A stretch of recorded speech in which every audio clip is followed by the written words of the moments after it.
السلام علیکم ورحمۃ اللہ وبرکاتہ۔ میرے پیارے مسلمان بھائیوں بہنوں، آپ سبھی جانتے ہیں کہ یوکرین پر رشیا والوں نے حملہ کر دیا ہے اور اس جنگ میں ایک ایسا واقعہ رونما ہوا کہ جس معجزے نے روس میں ہلچل مچا دی۔ میرے پیارے دوستو، آج کی اس ویڈیو میں ہم بات کرنے والے ہیں اللہ کے اس قدرت کے کرشمے کے بارے میں، جسے سن کر یقیناً آپ کا ایمان تازہ ہو جائے گا، آپ کا دل بھی خوش ہو جائے گا۔ دوستو، آپ سے گزارش ہے کہ اگر آپ چینل پر نئے ہیں تو چینل کو سبسکرائب کر لیجئے گا اور ساتھ ہی لگے بیل آئیکن کو کلک کر لیجئے گا تاکہ ہماری اپلوڈ ہونے والی ویڈیوز کی نوٹیفیکیشن آپ تک پہنچ سکے۔ دوستو، ہم بات کرنے والے ہیں روس کے مسلمانوں کے بارے میں۔ ہم آپ کو بتائیں گے کہ کس طرح سے روس کی حکومت نے مسلمانوں پر ظلم کیا تھا، کس طرح سے روس نے مسلمانوں کو مٹانا چاہا۔ اللہ کی قدرت سے ایسا کیا ہوا، جتنا ظلم روس کے حکومت نے مسلمانوں پر کیا، اتنی ہی زیادہ روس میں مسلمانوں کی تعداد بڑھتی گئی۔ دوستو، یہ جاننے کے لیے آپ اس ویڈیو کو آخر تک ضرور دیکھیں۔ بات ہے 1971 کی۔ 1971 میں ایسا لگ رہا تھا کہ پوری دنیا میں روس کی حکومت ہوگی۔ اس دوران مسلمانوں پر روس نے ظلم کی دردناک داستان لکھی جا رہی تھی۔ قرآن پاک اور مسجدوں کو لگاتار تہس نہس کیا جا رہا تھا۔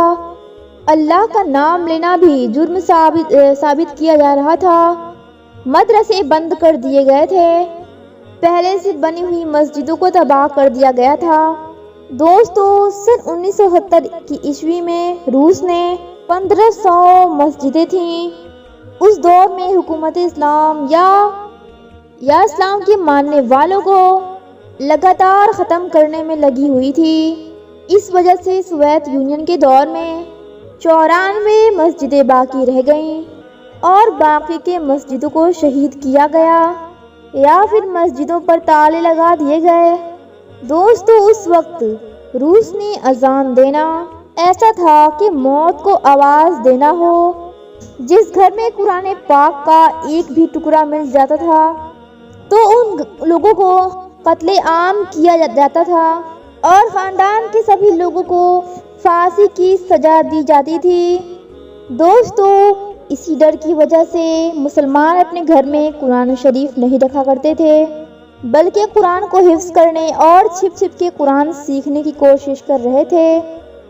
اس دوران عالموں کا قتل عام کیا گیا، عورتوں کی عزتیں لوٹی گئیں، ان لوگوں کو زبردستی عیسائی بنایا گیا۔ اصل مسلم پہچان کو ختم کرنے، ہر مسلمان کو مسلم ہوتے ہوئے بھی اپنی جان بچانے کے لیے اپنی پہچان چھپانی پڑتی۔ دوستو، یقیناً آپ اب یہ سوچ رہے ہوں گے اتنا کچھ ہونے کے بعد روس میں اب مسلمان ختم ہو گئے ہوں گے۔ تو دوستو، ہم آپ کو بتا دیں، اتنا ظلم سہنے کے بعد بھی دنیا میں دوسری قوم ہوگی جو دوبارہ کھڑی ہو سکے، لیکن کہا جاتا ہے کہ اسلام وہ پودا ہے جسے جتنا کاٹو گے وہ اتنا ہی پھلتا پھولتا ہے، وہ اتنا ہی زیادہ ہرا ہوگا۔ اور آج اسی بات کا گواہ بنی ہیں روس کی بڑی بڑی اور خوبصورت مسجدیں۔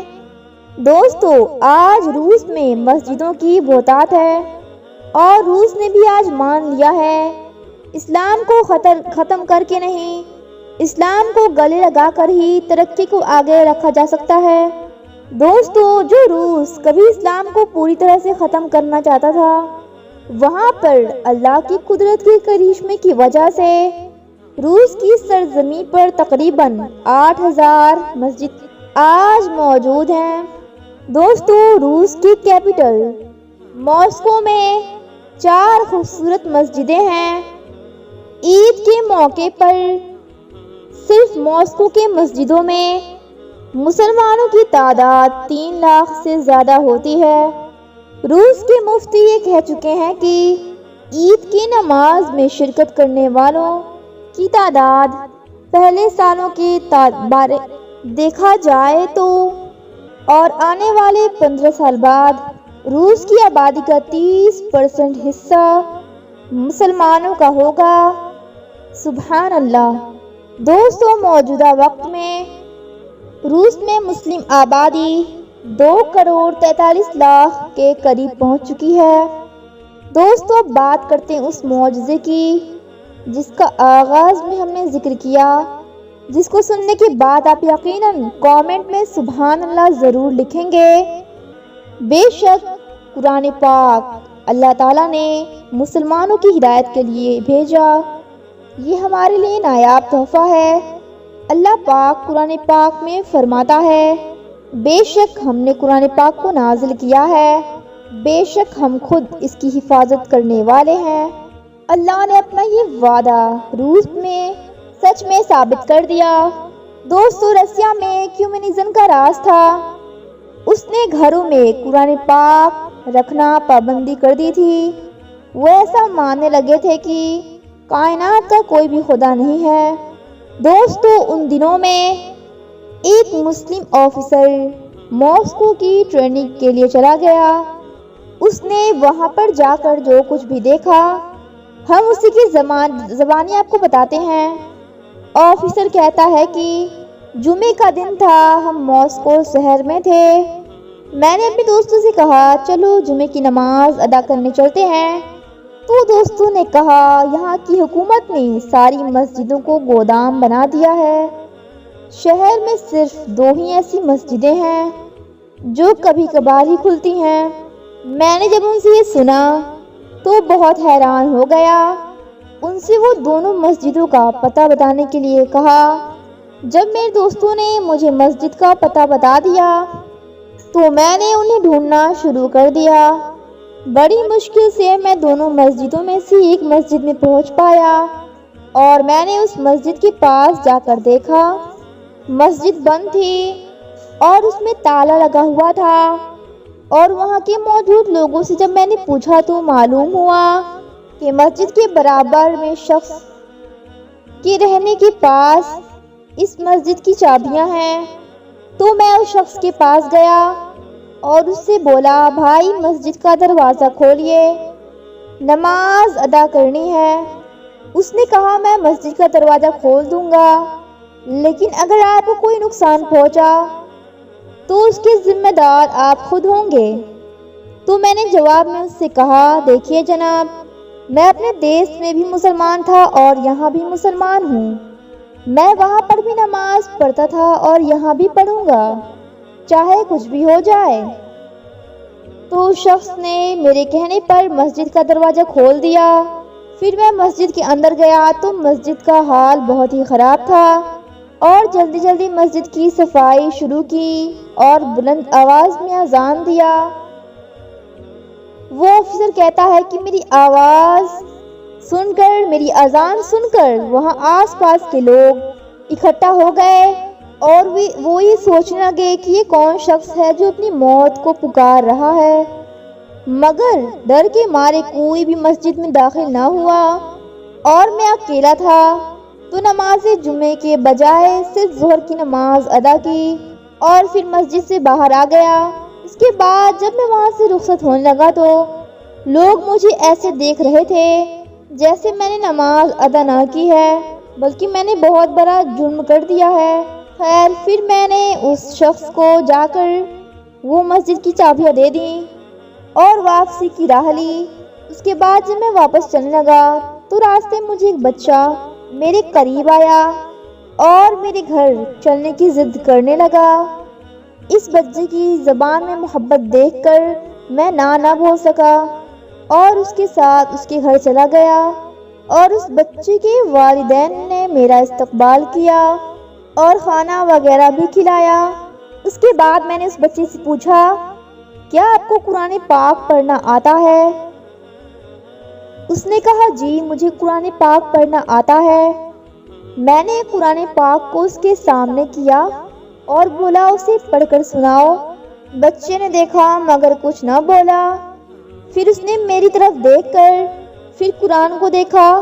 پھر میں نے سوچا کہ شاید بچے کو قرآن پڑھنا نہیں آتا، تو میں نے اسے قرآن سکھانے کی نیت سے ایک آیت پر اپنی ایک انگلی رکھی، اس کو بولا ایسے پڑھو۔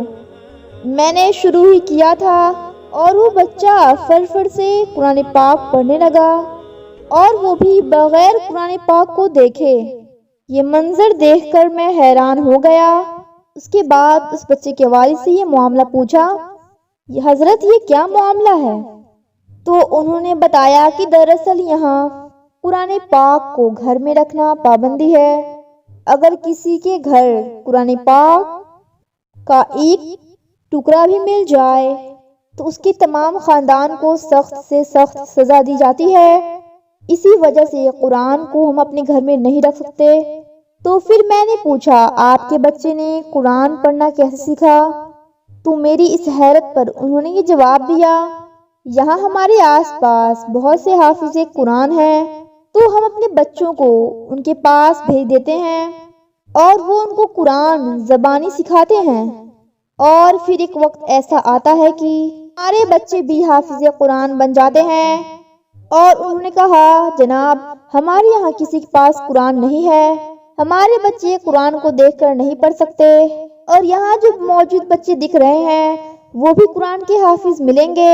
یہی وجہ ہے کہ جب آپ نے قرآن پاک کو ہمارے بچے کے سامنے کیا تو اس کو پڑھنا نہیں آیا۔ جب آپ نے قرآن پاک کی ایک آیت کو پڑھنا شروع کیا تو ہمارے بچے نے پوری قرآن سنا دی۔ اگر آپ اسے نہ روکتے تو وہ پوری کی پوری قرآن شریف سنا دیتا۔ بس اس کے بعد آفیسر نے بتایا، جب میں اس گھر سے باہر نکلا تو مجھے کچھ اور بچے دکھے اور میں نے ان کو قرآن سنانے کو بولا تو وہ بھی فر قرآن سنانے لگے، اور اس آفیسر نے دل ہی دل میں اللہ کا شکر ادا کیا اور سوچنے لگا، ظالموں، تم اللہ کی کتاب کو گھر میں رکھنے کی پابندی لگا سکتے ہو، مگر جو قرآن ہمارے سینوں میں موجود ہے تم اس پر کبھی بھی پابندی نہیں لگا سکو گے۔ میرے پیارے مسلمان بھائیوں بہنوں، اگر آپ کو یہ ویڈیو پسند آئی ہو تو آپ بھی کمنٹ میں اللہ اکبر لکھ لیں، اور ساتھ ہی اپنے ساتھیوں میں اس ویڈیو کو شیئر کریں۔ اللہ سے دعا ہے کہ اللہ پاک ہمیں اور آپ کو اور دنیا کے سارے مسلمانوں کو قرآن پاک پڑھنے کی توفیق عطا فرمائے۔ ملتے ہیں ایسی پیاری پیاری ویڈیوز کے ساتھ۔ السلام علیکم، اللہ حافظ۔